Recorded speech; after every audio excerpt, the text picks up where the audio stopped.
Welcome to the Waking Up Podcast. This is Sam Harris. Today I will be speaking with David Frum. David is a senior editor at The Atlantic magazine. He was a speechwriter for George Bush and has been well known in Republican political circles for many years. He's written many books, and he is one of Trump's most notable Republican critics. I wanted to get David on the podcast because he's obviously much more knowledgeable about government in general and the Republican Party in particular than I am. And I wanted him to walk us through this moment in history and just talk about what we might expect to happen in the near term here and how maybe something good might come of all this. We don't say much that will be viewed as charitable toward Trump, but if you listen to the podcast, you'll hear that we really do our best to be even-handed. That doesn't paint a rosy picture, you'll see, but David's conservative bona fides are beyond dispute, and that makes his opinions about Trump and the people around him and the Republican support for him all the more incisive. So without further preamble, I bring you David Frum. I am here with David Frum. David, thank you for coming on the podcast. What a pleasure to be here.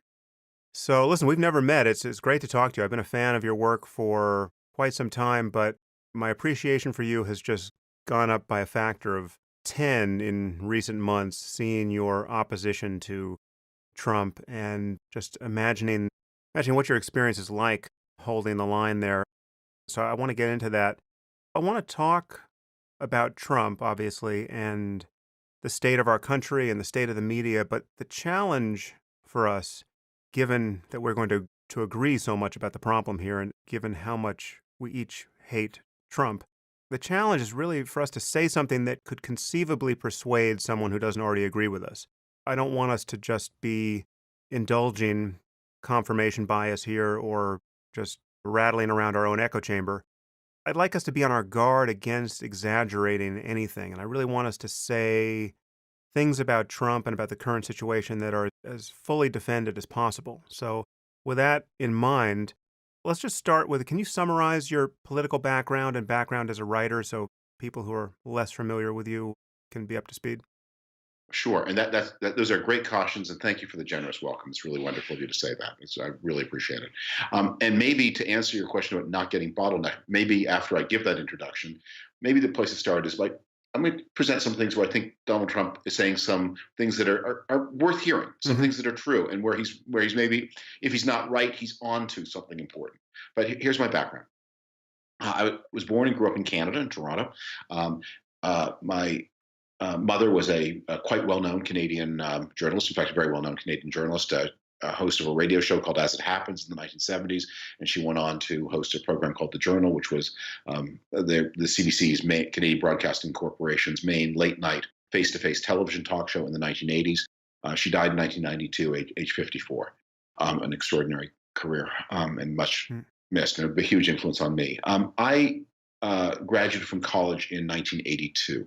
And I was very caught up in the politics of that time. The class of 1982 these are people who'd grown up during the chaos of the 1970s, caught up in the Reagan moment. And I think to this day, we are probably the most Republican-oriented cohort of people who are not absolutely old. And so that was a huge influence on me. I worked for many conservative magazines over the years, National Review. I was on the editorial page of the Wall Street Journal. I worked for conservative think tanks, the American Enterprise Institute and the Manhattan Institute. And to catch the story, I'll skip over most of the earlier parts, but to catch the story up into the more recent times, in 2001, I joined the staff of the George W. Bush White House. I worked as a speechwriter there for 2 years. After that, I departed and wrote some books. I wrote a history of the 1970s called How We Got Here. That was published just before I went into government. I wrote a memoir of my Bush time. I've written about 8 books altogether, including most recently a novel of all foolish things. I went to work from the Bush administration at the American Enterprise Institute, where I did a lot of work on the need to understand the consequences of the failure of economic expansion to pay off for middle-income people. I wrote a book about that was published in 2007. And I started a website on that subject called From Forum that flourished from about 2009 to 2012. I think I obviously overdid it because I got sacked by AEI in 2010 Hmm. for going a little too far. I was kind of disgruntled about that at the time, but in retrospect, I think if you drive through enough red lights, you can't be angry if the state trooper writes you a ticket. And have arrived at the Atlantic, where I'm senior editor. I've been working here since 2014, and I've written a number of articles on all of these various subjects and continue to write on the Atlantic website almost every day.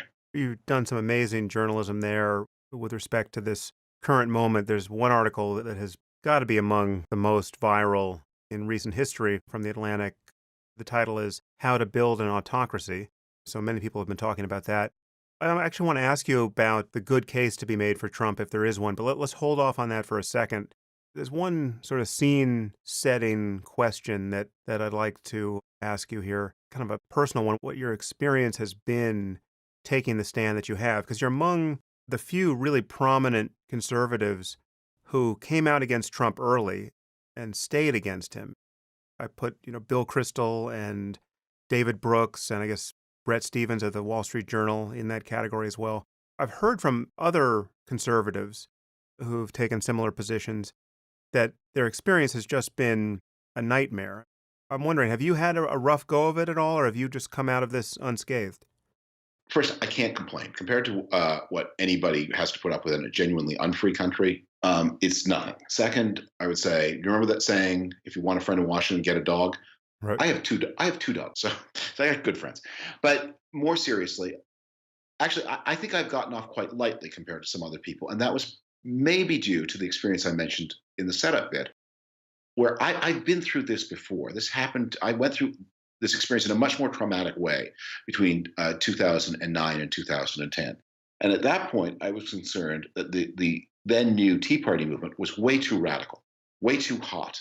And I urged a more restrained form of opposition to President Obama. The article that got me fired from AEI actually was one I'd been writing through 2009 and 2010 to those conservatives who imagined that by stopping the healthcare law, they would destroy the Obama administration. Please remember, the Democrats have also seen this movie.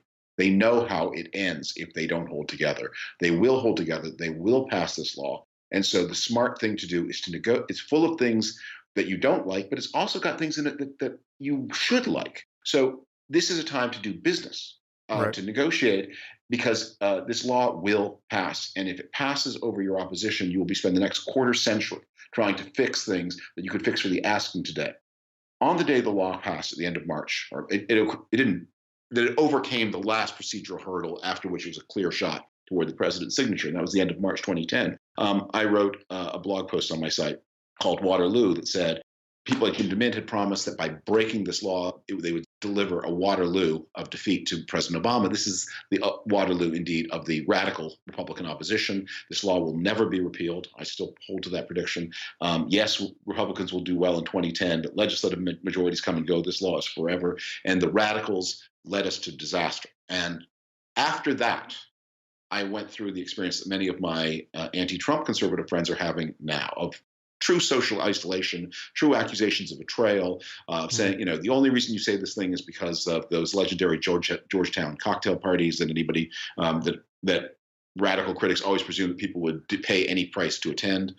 They're not so great.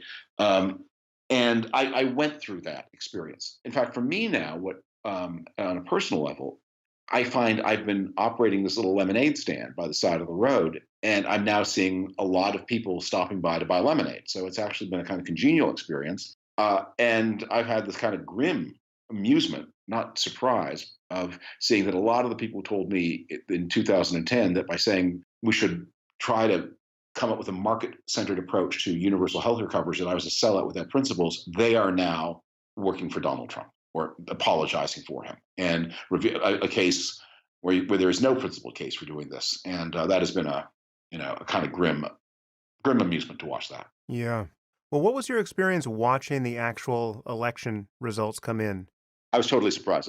Totally surprised. I was in Canada. I was on the set of the CBC News. They had a panel covering the election results, and I was stunned.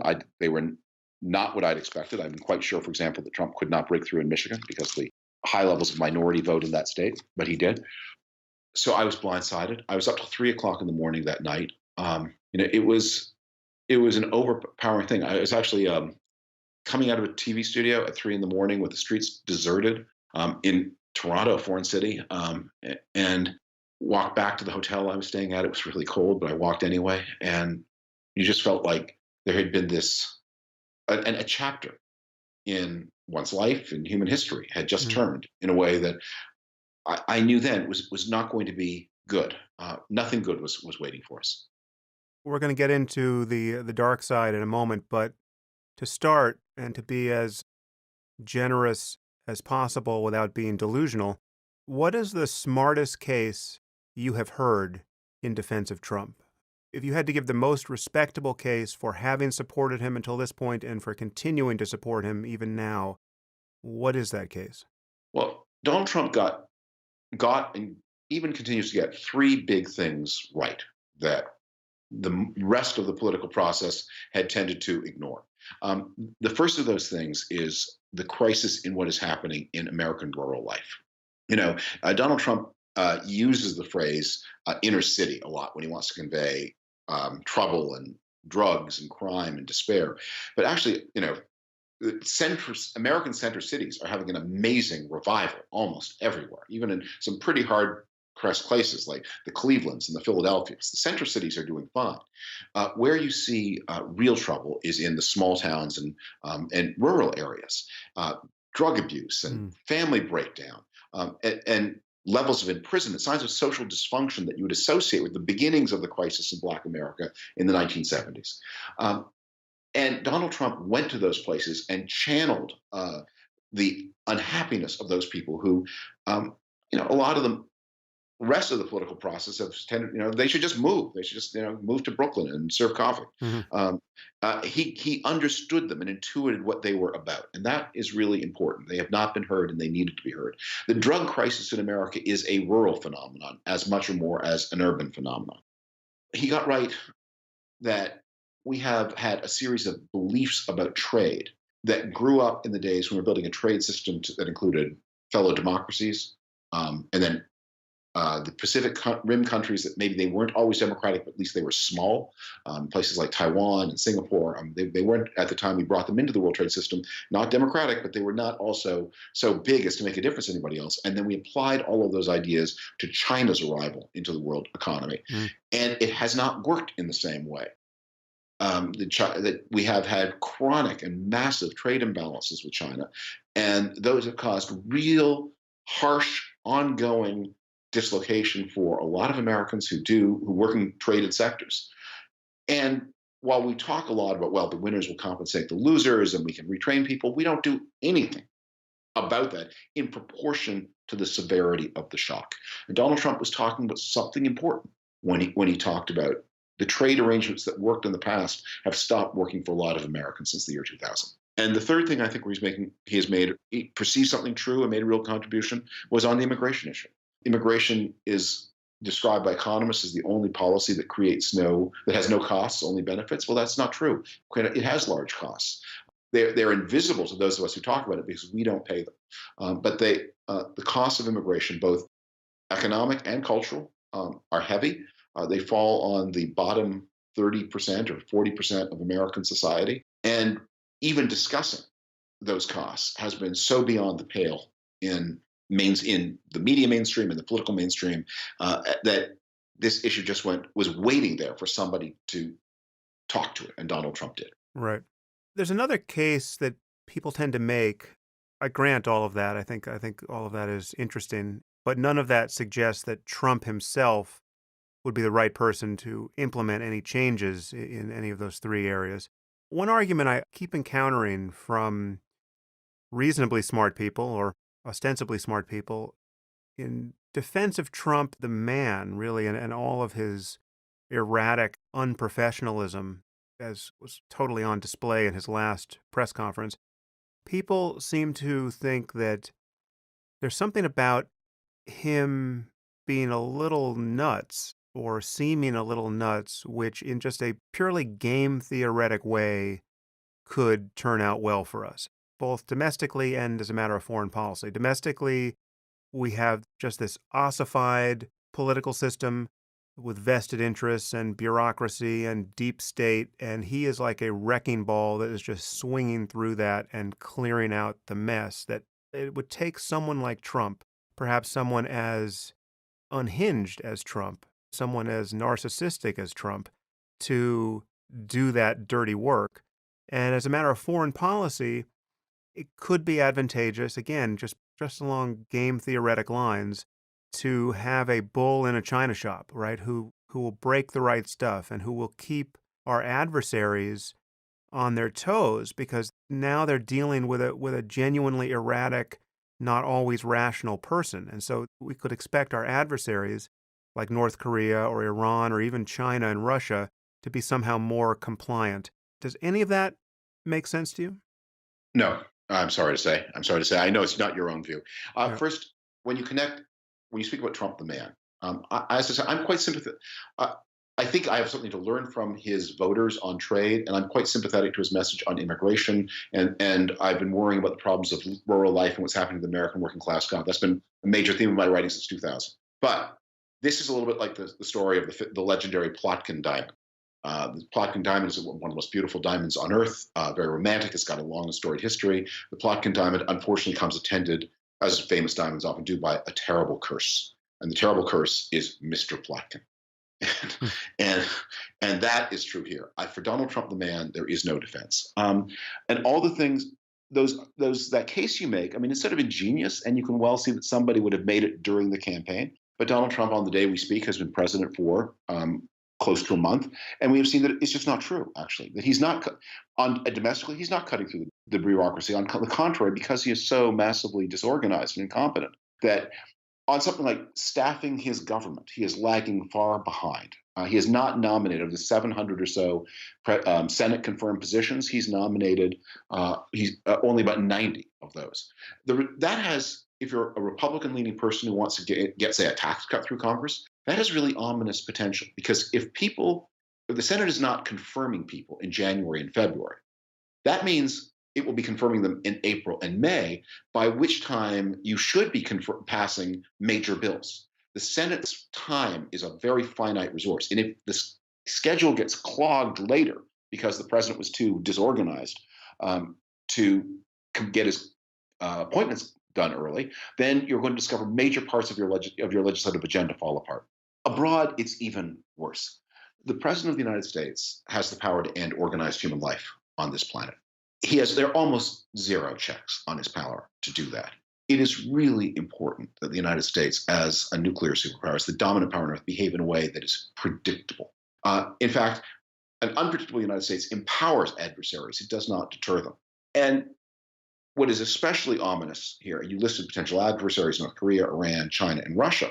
Well, one of those adversaries, Russia, has just graduated from the rank of adversary to something else that is really sinister. And that goes back again to the unpredictability of this government. I don't know what Russia is now. Is it quasi-ally? Is it Hmm. a patron? But it's got a power inside the US government that is unjustified and undisclosed and deeply ominous. And that too comes from Trump's erratic nature. So no, I think there is no, for him, I think the verdict is there's a dispute whether Warren Harding ever actually said these words, but words attributed to him on his deathbed, looking back on his presidency: "I'm unfit for this place and never should have come here." Mhm. That is going to be Donald Trump's epitaph, although he would lack the self-knowledge ever to pronounce that himself. Yeah, well, needless to say, I am deeply sympathetic with that summary of him. I've never seen, even for a moment, a real method to the guy's madness. I mean, people have been interpreting his boastfulness and his speaking style as a kind of stagecraft, as a kind of master level communication to the masses and a brilliant playing of the media. I have just been seeing the ejaculations of a disordered personality. I've seen someone who's so malignantly selfish and so uninformed, though occasionally he can string a few sentences together. At bottom, he is deeply inarticulate. I mean, he has a kind of confabulatory mind where he will get tripped up by his own word choices and take garden paths through his own mind that he was clearly not intending, right? He was not Yeah, intending to speak of something, but the word just came out and then he's off and running on that topic. yeah, And this goes to questions of policy, it goes to questions of what our country will do next. It's terrifying to behold, but you have people who are enamored of an interpretation of this, which is not only exculpatory, but just praises the man to the skies as a kind of next level genius communicator. Well, the thought that you're in the car with a hopelessly drunk driver at the wheel is so upsetting that you want to believe that the driver must have some secret plan. But I do think there is some method to the madness. I don't think Donald Trump is a strategic visionary. He never has a plan. But what he is very good at in his business career, describes, he makes impulsive decisions that are usually bad decisions. All of his shrewdness and canniness is applied after the fact. What he's very good at is having made a bad decision, shifting the cost of that decision onto other people, Hmm. finding people to blame, finding people to cheat. He's very good at that. And he is a master communicator of a particular kind. He is so deeply aggrieved. He is so irresponsible that he's able to speak in ways that strike a chord with other people who feel those same levels of grievances. Hmm. Uh, I am not in any way making a Hitler analogy here. I'm going to say I maybe have occasion to say that more than once. As the analogy I often use is that people, one of the reasons to study history is so that you're not always making Hitler analogies, and you understand that there are a lot of ways that things can be bad. You can be on a bad train, but it has many stops before you arrive at Hitler Station. Yeah. But one of the contemporary observers of Hitler's rise to power, an American journalist named Dorothy Thompson, wrote an essay in the early 1930s about who was susceptible in Germany to Hitler and who was not. And one of the things she noted was that happy people never became Nazis. And I think there's something Donald Trump, he's so full of bitterness and rage. And you look at the people in his inner circle. There's not a person in his inner circle, except for his daughter and son-in-law, and they have to be there. But there's not a person who's come into his inner circle who has a fully functioning personal life. They are all people who are full of rage. General Flynn, enraged at Obama for firing him from the Defense Intelligence Agency for incompetence. Steve Bannon, a man who obviously has tremendous rage and addiction issues, 3 marriages, 3 divorces. The others as well. And there are millions of people in America who say, you know what? I am just delighted to see Donald Trump be rude to the snobs. I don't care what he's going to do to me. It'll be worth it. Right. Well, let's take a moment to talk about the Republicans for a second, because obviously they are shouldering a lot of the responsibility for what happens now. I'm by no means the first person to make this point, but I think it's very interesting and uncanny to consider what the world would be like if this situation were reversed. I mean, imagine if Clinton had won the presidency without winning the popular vote, and with evidence of assistance from Russia, right? The RNC had been hacked, and Clinton had delighted in this during the campaign, had even called for more hacking. And then, inexplicably, she had only positive things to say about Vladimir Putin, a thug who jails and even kills his political opponents. And let's say she's vastly wealthy, even more than she is, and yet known to have financial ties to Russia, right? And she's refused to release her tax returns, even though she promised to release them once her audit was over. But now as president, she's refusing. And she's appointed multiple people to her administration who have unusually deep connections to Russia, right? And then we learn that some of these people were in dialogue with Russian intelligence during the campaign, and that Russia was attempting to influence the election with a continuous stream of hacked leaks and state propaganda. So you have this just reverse picture with Clinton. Imagine how the Republicans, the party of Reagan, the party that won the Cold War, would have responded to this. Is it safe to say that we would be in a completely different situation with the Republicans just going berserk? Well, that's clear. That's clearly right. I mean, I have occasion to point out, Alger Hiss just had a lousy job at the Department of Agriculture, and that seemed like a big deal. An even more poignant comparison, though, is obviously, the Republicans would have the opposite position if they were in the opposite situation. How would the Democratic Party react? And if we had a Hillary Clinton in the situation, and what is striking is, I think they would be much less in lockstep with the President Clinton than Republicans are in lockstep with President Trump. And one of the ways to understand the Republican Party is to imagine, okay, well, if this were the Democratic Party, if this were Clinton presidency and why would the Democrats be less in lockstep than the Republicans are? And I'll point to a couple of reasons for that, and this is illuminating. The first and most important is Democrats get their information from a lot of different competing information sources. Yeah, there are a lot of rank and file Democrats who read Facebook and get sort of angry messages from Michael Moore. But the leadership of the Democratic Party really is influenced by the New York Times and the Washington Post, and is much more influenced by those things than it is by even its favorite talkers, people like Rachel Maddow. Maddow is obviously very important, but she is not the sun and moon of Democratic communications. There are ways by which unwelcome information can penetrate the consciousness, not just of leaders, but of the rank and file, and be important. People can say, wait a minute, our party leader is doing things that are risky and dangerous and unacceptable. Even if Maddow denies it, the New York Times is reporting on it. So that's one difference. The second is that the Democratic Party, because it is a coalition of many different kinds of groups, it's just always more fractious, right? The Democratic Party is the party of the country's most recent immigrants, of African Americans, but also college professors, and also of Silicon Valley and New York hedge fundies. There are so many internal important cultural differences. And the last is that the Democratic Party has built party structures that are less hierarchical. There are places to stand. So Hillary Clinton and Bernie Sanders can battle it out to the end. And each of them continues to draw important resources from important different parts of the Democratic Party. There's no way that one of them can turn off the resource flow to the other. And none of those things are true in the Republican Party. One other difference between the Republican Party and the Democratic Party, and this is really relevant to why Donald Trump is able to get away with it. I've written a bunch of articles that sort of stand as a series. One of them that I think has retained, in my opinion, a lot of relevance is something I wrote at the beginning of 2016 when I talked about Trump's then looming victory. That one of the big reveals of this cycle was how much the Republican rank and file hated its traditionally constituted leadership, and that the situation was just ripe for a disruptive agent to break the connection between the party rank and file and even the party donors and the congressional and state leadership. And that is what Donald Trump has done. He has now got a direct connection with the base in a way that frightens a person like Paul Ryan, and also makes Paul Ryan realize the only way Paul Ryan can achieve his agenda is by subordinating himself to Donald Trump, not by challenging him. I think Ryan is an interesting lens through which to look at this.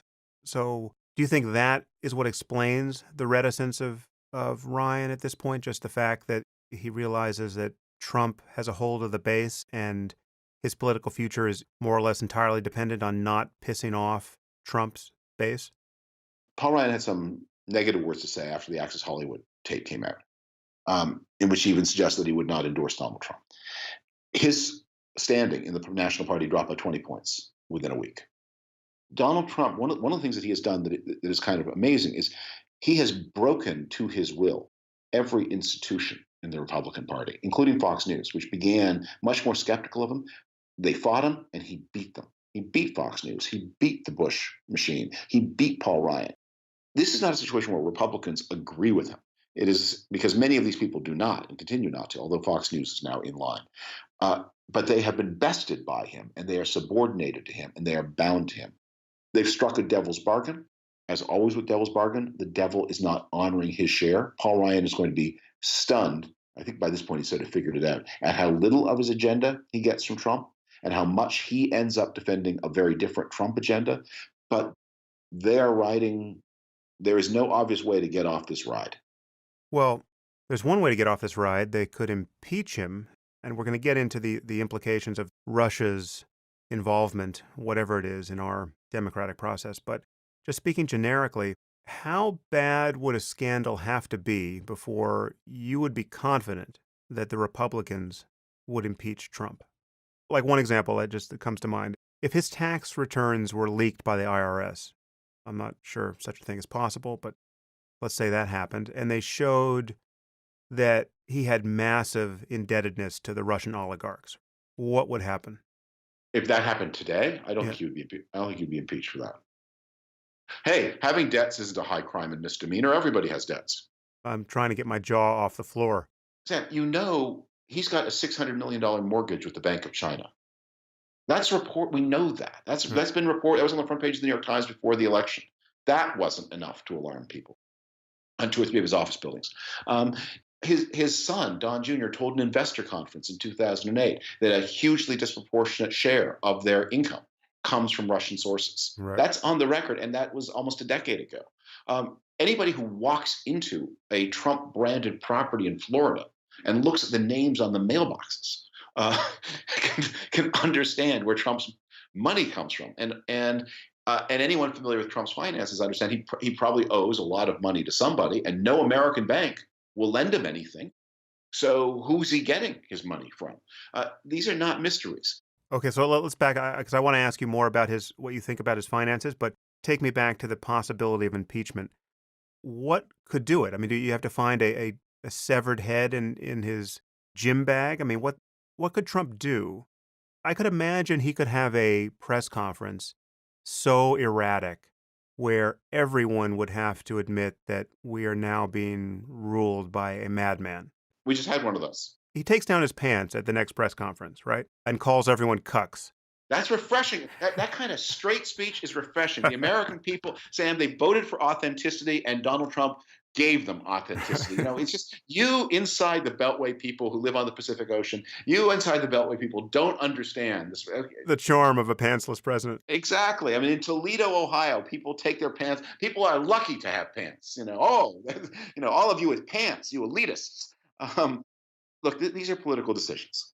So long as that core base adheres to Trump. So long as Fox News finds it is a better marketing decision to be pumping out pro Trump messaging than to question him, the party will, however unhappily, hold together. And so long as it has a majority in Congress, in both houses of Congress, he will not be removed.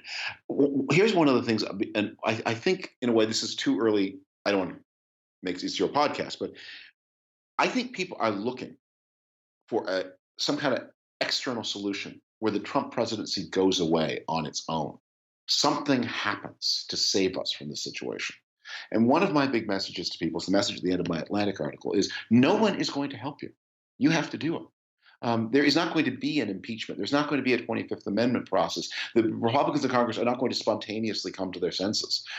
All the things you want them to know, they know. They've had private meetings with him. They know how crazy he is.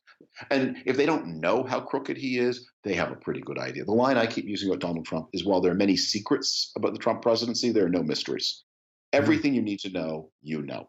Many things you'd like to know, you don't know. But the things you need to know, you know all of them. You know he's a crook. You know he is beholden to the Russians in ways he shouldn't be. You know he's surrounded himself with people who have no business being in government at all. And you know Paul Manafort has worked for the past 15 years with the Russian secret police to pillage the people of Ukraine, and he made tens of millions of dollars for himself in the process. All those things you know. You may not know exactly to whom Donald Trump has debts and how much. You may not know whether he's bound to Vladimir Putin by blackmail or by hope of bigger financial gains or by a genuine spirit of admiration or by ideological. There are things you don't know, but the stories all know. So if you want to do something about this, it's up to you. And when I say you, I mean the people who are listening, and it's up to me. I mean, we have to act. I think Donald Trump is in many ways God's judgment on us. Sorry, that's a forbidden word on this program. I beg your pardon. Not at all. I can take it in the spirit intended. But is a judgment on us for not being better citizens. And if we not being better consumers of information, not being more committed to the political process, not working harder to persuade friends and neighbors, it's sometimes, I mean, I say this of myself too, that, to overcome your normal, to recognize the unique event where you have to overcome a lot of your normal political impulses. And if we're going to defend the country and the Constitution, we have to be better citizens. And no one else is going to do that for us. When you say it's on us to do what? Pressure Congress to act? I mean, is that what lever is within reach of people's changing opinions? I advocate infinite effort on behalf of very finite goals. I think people who are alarmed by Donald Trump need to focus on one or at most two things they want from him. And my recommendations are a law requiring the Secretary of the Treasury to release the tax returns of any major party candidate for president, and of course the sitting president and vice president every year. And second, we need an independent inquiry with full massive subpoena powers to get to the bottom of the Trump-Russia connection. Let's do those two things, and everyone should be talking to their member of Congress, their senator, all the time about those two things. And I'm not telling you that if you're like a anti-gun person or a pro-choice person, you forget the rest of your politics. But I think the Women's March on Washington that happened just after the inaugural, although inspiring in many ways, was an example of how things are not done right. Those people had a lot of too many demands and too many people they would not stand on the same platform with. If you're serious about containing Trump, you have to be there with Second Amendment people for the release of the tax returns. You have to be there with pro-life people for the release of the tax returns. The model here is mothers against drunk driving. If you're against drunk driving, they worked with you. Didn't matter what else you thought. You didn't even have to be a mother. Yeah. But you think that nothing in the tax returns could be so disqualifying as to affect his impeachment? I think nothing in the tax returns will, if they were somehow leaked tomorrow, would in themselves drive the Republicans to vote for impeachment. But here's what would happen. Here's what I do think. First, if there were the votes in Congress to pass the law I'm talking about, I think you discover that Donald Health Trump would take a sudden turn for the worse. He would discover that his health did not allow him to continue to serve in this office. Are tax returns really sufficient? Wouldn't we need like a full forensic audit of his and his family's finances? You might, but here's why I think the tax returns would tell you a lot. And one of the things when you asked me my biography, one of the things, there's another aspect of my life that is maybe relevant here, which is I have been for a time. I've worked in the real estate industry, and that's what I spent a lot of time doing between 2010 and 2016. And so I understand a little bit. Real estate finance does tend to show up in your personal tax returns. Your partnership, because what you want to do is you want to have a lot of these losses flow from the corporate side into your personal side. Remember, Donald Trump has that big $900 million or so tax loss that he took in, and he's continuing to offset personal income taxes against that tax loss. And that means that must mean, or it suggests it means that he's organized his affairs so that he is declaring partnership income and royalty income in the same places that he's taking these losses. And since the losses are on the personal return, therefore that's where those other income sources must be. And then and you have to do disclosures. By the way, another thing you're required to do on your income tax return is disclose any foreign bank account you have, over $10,000. So anywhere where he would have money, that would be in an annex. Now he may not have disclosed it, but then that would also be trouble. So I think we would learn a lot. You wouldn't necessarily learn the identity of all of his partners, and you wouldn't learn. And one of the things you have to do is not only declare how much money you have in a foreign bank account, but the maximum amount of money you had at any point in that year. When you talk about leaking the returns, I don't think the IRS would ever do that, and nor should they, of course. Right. But the one little glimmer, the reason we know about the $900 million loss is that somebody leaked his, I forget now what year it was, I think 1994, New York State income tax return. And what was interesting to me about that is it turns out leaking a federal income tax return, however it comes into your possession, even if you find it in the street, is a major crime for whoever released it. But it turns out that in New York, releasing a state tax return is not such a major crime. So whoever had access to that account, whether it was an attorney or an accountant or somebody else, or an attorney and accountant for Donald Trump's ex-wife, Marla Maples, who co-signed that return, they had the wit to know that releasing the New York State passage would tell you many of the things you needed to know about the federal taxes, but with much less legal liability. And there may be somebody out there waiting the moment to do that thing again.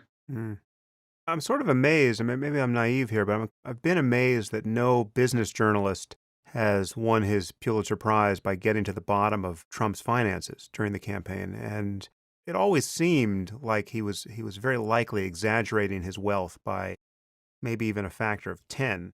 Tim O'Brien, who was editor-in-chief of Bloomberg News, wrote a big book about Trump's finances about a dozen years ago and was sued. Trump lost, and in the course of the lawsuit, O'Brien did discovery and learned a lot about Trump's tax returns. As part of the settlement process, he signed they sealed the record and he signed a non-disclosure agreement, and so there are things he can't say. But Tim O'Brien has always been sort of like rolling his eyes and moving his shoulder blades as if to indicate, oh, if you knew what I knew. Uh, Donald Trump has always been like one step ahead of the bailiffs.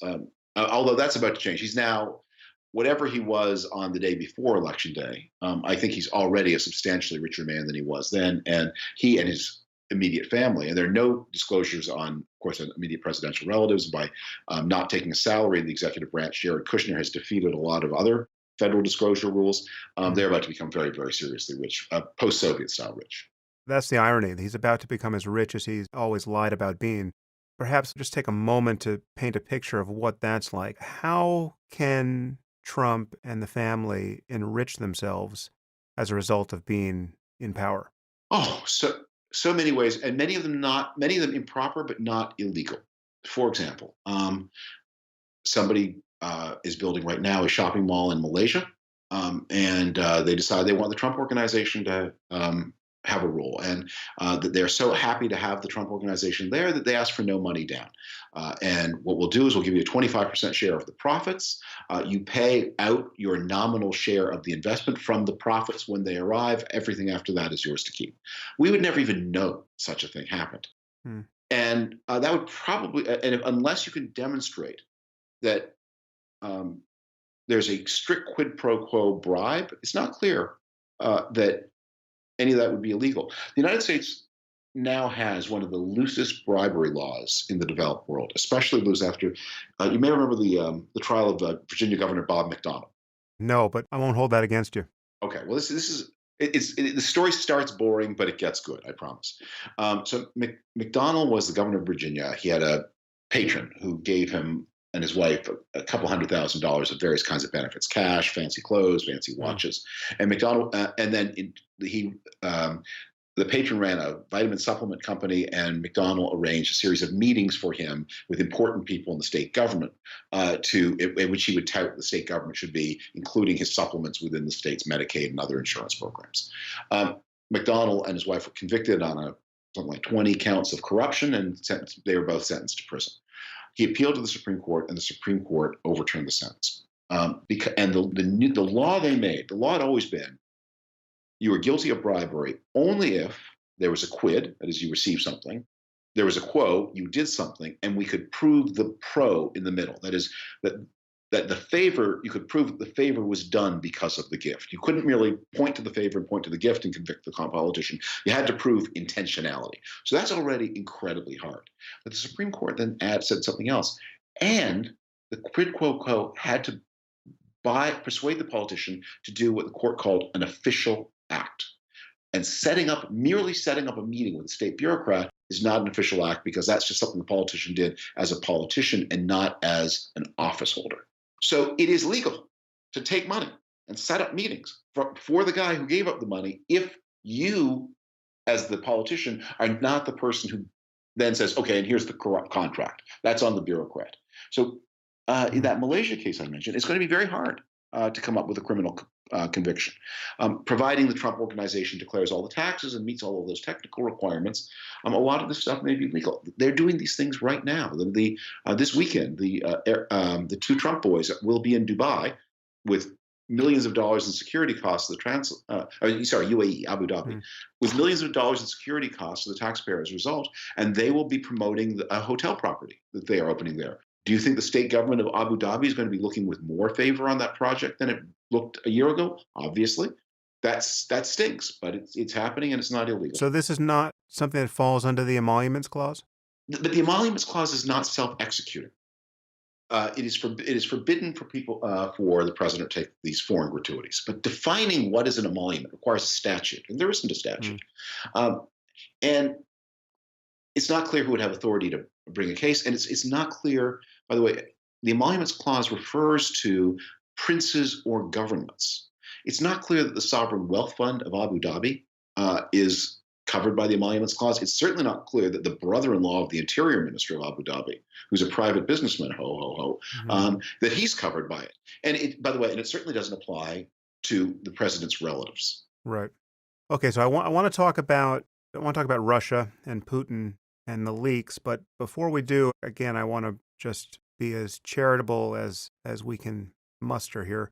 Is there anything to be said against the intelligence communities leaking this information about Flynn? And are we, who are now calling for an investigation, setting a dangerous precedent by encouraging such leaks and empowering these deep state actors to essentially hamstring any future executive in our government? Eli Lake wrote a column about this, which I guess you're referring to, a very powerful column, saying that what um, the FBI or the CIA or whoever's looking into this matter is doing by leaking against General Flynn is pretty sinister because, look, people can be investigated for all kinds of things, which at the end of the process you realize they've done nothing wrong. And their reputation should not be destroyed in the process of an investigation. Um, we expect law enforcement to keep quiet until they file charges. And if they investigate and find no basis to drop charges, even if they inwardly think that you maybe did it, that's not enough. A policeman thinking you maybe did it is not enough grounds to destroy your reputation. And in the case of Flynn, he's now going to be plunged into very substantial legal costs. So I get all of that. That said, these are not passive victims here. And first, we are in a situation where the president himself has begun by making clear that he intends to upend the national security system of the United States because he keeps talking about how the CIA is defective and it's got all these problems, but he's full of people who know inconveniently much about his activities. And he's going to try to reorganize these services to quash them. And the president has a lot of power to silence these investigations. If it happens, if you're sitting at the next desk and you know the guy at the desk beside you has been working on the Trump Russia stuff, and suddenly that guy is reassigned to Mongolia and his wife is reassigned to Vancouver, and they have to quit the service because of the terrible job they've just been given, you get the message. And they do that 3 times, 4 times, 5 times. If people don't get bonuses, and that's even before the Republicans pass a law, which is probably a pretty good idea under a normal president to make it easier to fire civil servants, even before the firings actually start. Next, we are dealing with a government where the normal process of investigation is broken. Congress has made it clear they're not going to investigate the Russia connection in any meaningful way. There's not going to be an independent investigation. And these agents feel the breath of Trump on their neck. How much longer are they going to be allowed to continue investigating? At what point are their records destroyed? That many people in these services fear that is going to happen. And finally, I do think there's something, this is maybe an ad hominem point, but Donald Trump and Mike Flynn are not well situated to make the point that illegally obtained information Yeah. should not be used. That was the basis of their final argument to the American people. Again, that's an ad hominem. Even people who violate the rights of others are entitled to have their own rights respected. Got it. Still, it's hard to feel sympathetic. There's a certain degree of hypocrisy that is hard to ignore in the interests of maintaining our institutions' integrity. I mean, this story about Russia's hacking of the election, and here I mean not hacking voting machines, who knows what they attempted there, but just the DNC hack and the effectiveness of their propaganda, and Trump's unspecified connections to Russia. This story was on the verge of going away, it seemed. People were seeming to forget that this had happened, and this is one of the most alarming things I can recall happening. There's nothing like this in our politics. So this leak brought that story back. So I guess my basic question to you is, what's the most sinister interpretation of Trump's entanglement with Russia that you still find plausible? And what's the most innocuous one? Well, revert to my observation about many secrets, no mysteries. I don't know whether we will find collusion or coordination between people around Donald Trump or Donald Trump himself, conceivably, and Russian intelligence. I don't know yet, and let's say we never do. We never find that proof. And it just was a giant goddamn coincidence. It's still terribly unacceptable. So here we have a candidate for president who, in full view of all of us, worked with a Russian intelligence operation. That's what WikiLeaks is. Now, that statement, how controversial a claim is that about WikiLeaks? I think it was a lot more controversial 6 months ago than it is today. All right, so here's the case against WikiLeaks. All intelligence experts agree that the Democratic National Committee, the DCCC, which is the fundraising arm of the House Democrats, and John Podesta, these were the places where the information came. Those hacks were done by Russian intelligence. That material then shows up on the WikiLeaks site. How did they get it? Well, pro WikiLeaks people tell a story that the way WikiLeaks got that information was that there was an internal staffer at the Democratic National Committee. Sometimes they say it was this poor young man who was shot dead by a robber in a DC park. Hmm. And that there was a handoff of this information from this internal agent to a former British ambassador to Uzbekistan in Archibald Glover Park in Washington, which is, as I sit here talking to you, is a couple blocks away from me. I often walk my dogs in Archibald Glover Park. And when I hear this story, I think, how did he not get run down by a bicycle as this happened? Or bitten by one of the thousands of dog walkers? I mean, really, why would you not just put a giant sign over your head? I don't know how you could be more conspicuous than doing this fake spy movie exchange. Why do people never use thumb drives, by the way, in these things? Why do they never meet in Starbucks?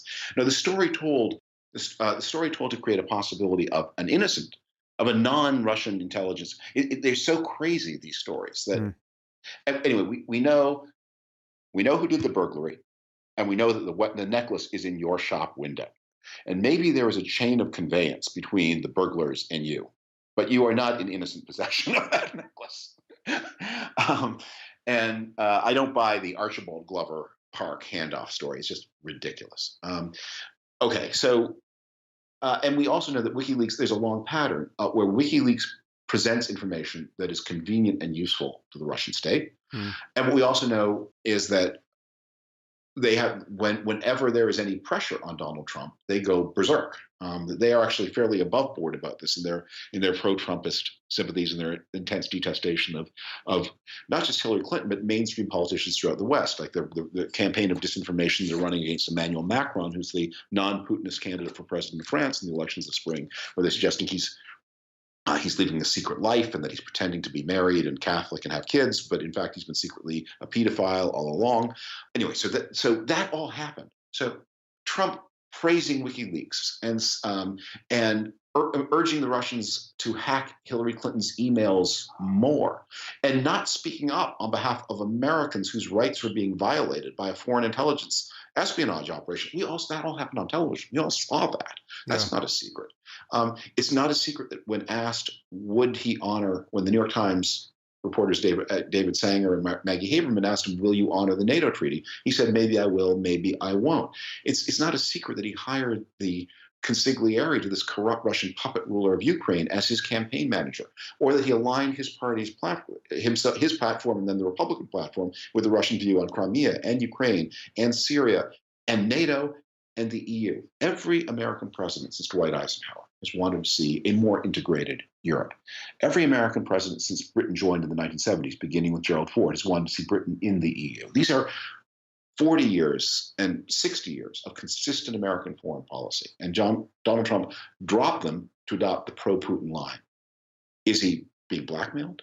Is he infatuated? Is he beholden? I don't know. I just see what he's doing. I don't need to know the answer why.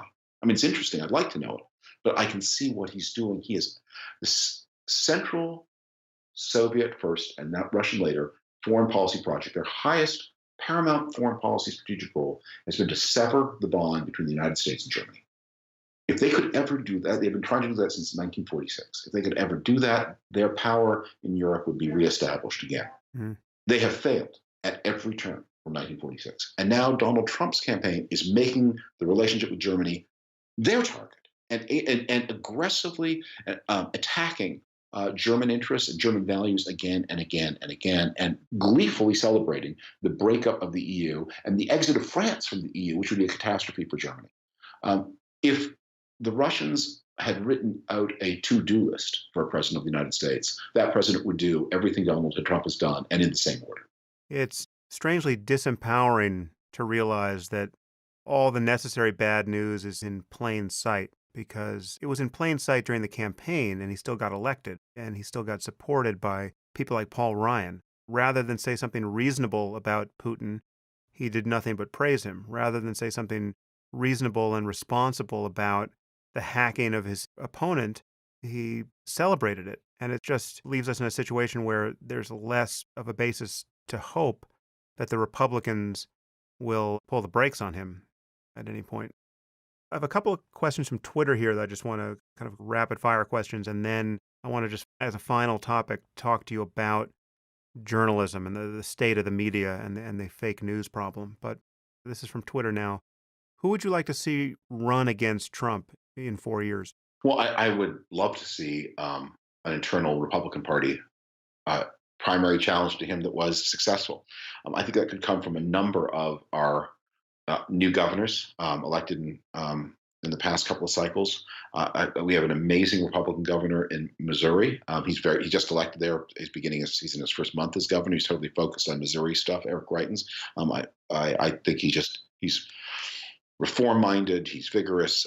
It sounds like a joke. He's a not only a Navy SEAL, not only a Rhodes Scholar, but a Jewish Navy SEAL and Rhodes Scholar. So I know that sounds like a knock knock joke, but it really happened. I did not know they made Jewish Navy SEALs. Rhodes, yes, exactly. But they did. And and he's a wonderful writer. He wrote a wonderful book about a very winning book about his experience of surviving the Navy SEAL course. Um, uh, people like that. If there isn't a primary challenge, I have to say.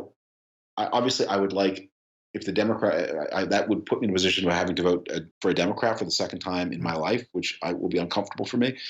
In that case, I would like somebody who is as much a national security Democrat, a business-oriented Democrat, a keep the taxes and spending not too berserk and the political correctness not too crazy kind of Democrat. I don't know if they're still making those Democrats, and I don't know if 4 years from now they will be still making those Democrats. But the closer the Democratic nominee looks to Bob Rubin, the happier I'll be. Yeah, this is my concern. You've just alluded to my concern about the Democratic and the liberal response to Trump. I just see that Trump is bringing out the worst in the left. We're seeing this swing into identity politics, and it's amplifying everything that was guaranteed to lose against him the first time around. Do you think the Democrats can regroup here and become more centrist and sane on these issues? I am still look. I think the future here is still so plastic, so moldable that I don't like to be in the prediction business. What I want to do, I want to be in the action business. Hmm. And so I am working for supporting independent-minded Republicans in Congress in the next 2 years. After that, if there's any plausible person in the Republican Party who will make a primary challenge to Donald Trump, I will, including if I disagree with him about almost. If Ted Cruz does it, I will be knocking on doors for Ted Cruz. And somebody I would not normally support for president, but I would rather see Ted Cruz as president than Donald Trump. Ted Cruz I don't think he'll get us into a nuclear war by accident. Yeah. That's a low bar. Yes, it's a very low bar. But I'll you take. I think one of my personal rules for the next 4 years is don't be so fussy. Don't be so fussy. Take what you can get. And if there is no primary challenge, look, I'd rather see Bernie Sanders be president than Donald Trump. I mean, as crazy as he is, I think he's not a crook. Yeah. Okay, more Twitter. If Trump's infrastructure spending creates jobs, how do we prevent it from bolstering his authoritarian agenda? That's the opening paragraph of the article I wrote for The Atlantic. One of the things, there are two misconceptions. I talked earlier in the program about don't think he's going to go away on his own. Don't think that in this clash between Donald Trump and the FBI, CIA, that the president must lose and the so-called deep state, which isn't that deep, must win. The president has a lot of power over them. And second, don't think he will be as unpopular 9 months from now as he is today. Because if you get some kind of tax cut, if you get deficits, if you get fiscal stimulus, if you have an infrastructure program of some kind, and if you have some immigration restriction that strengthens wages at a time when the economy is growing, he may turn out to be a pretty popular president, at least popular enough. You just need to get to 50%. This is not like the olden days when you got north of if a president can get to 50% approval rating, that president is probably heading to reelection. Okay, final Twitter question that is seemingly from left field. I guess there's a point of contact here, but I want to know your opinion on this. What's your position on Edward Snowden? No, I think he should be in prison. Yeah, I mean, I don't know. I don't know at what point in the process he became a tool of the Russians, whether he be at the beginning, the middle, or the end when he got asylum in Russia. But I know he has betrayed important American national security secrets. He has an excuse, as people who do those things always do.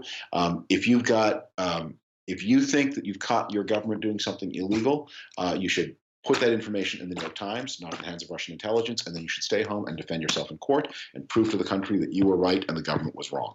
But if you give the material to the Russian state and take refuge in the Russian state, I have not a tingle of sympathy for anything you did, no matter how justifiable you claim it was. Needless to say, that only strengthened your conservative bona fides with our audience, which makes everything you've said about Trump and the Republicans all the more poignant. Let's just take a few minutes to talk about what's happened to journalism and how we fix it. Because I guess let's take this from the side of a rosy future. If I told you that over the next 10 years, we ushered in the golden age of journalism and that social media became an unambiguous force for good, and we just solved all these problems of fake news and misaligned incentives, and we had a truly healthy media landscape. How did we get there? Well, I think there are some grounds to hope that we will see some kind of renewal of national spirit because of the Trump presidency. I think that really is a possible thing. I see little spring buds everywhere around me. If you work for a mainstream media company like the Atlantic, we have never had more readership than we've had in the past few weeks. And not only readership, we've had a surge in subscriptions. People suddenly want to pay for journalism. They understand that if you don't pay for it, you get RT and InfoWars. Yeah. They're getting that. The New York Times is seeing apparently the biggest surge in its online traffic, its online subscriptions ever. And meanwhile, papers that have been less to the fore in telling the truth about Donald Trump, like the Wall Street Journal, have seen their prospects damaged. The market is saying we want truth and will pay for it. Now, there are limits here, but because remember, most people do get their news from Facebook. Facebook is the biggest and most important media company in America. And Fox News is going from strength to strength. And I think that's an unfortunate development. But I also see a real rise in civic engagement. You see these people who are coming to the town halls. That is tremendously inspiring. That's how you hold the authorities accountable. Go to their town halls, confront your congressman, and be respectful and responsible, but be firm. He works for you, after all. She works for you. So that's the scenario: is that this becomes a season of political engagement.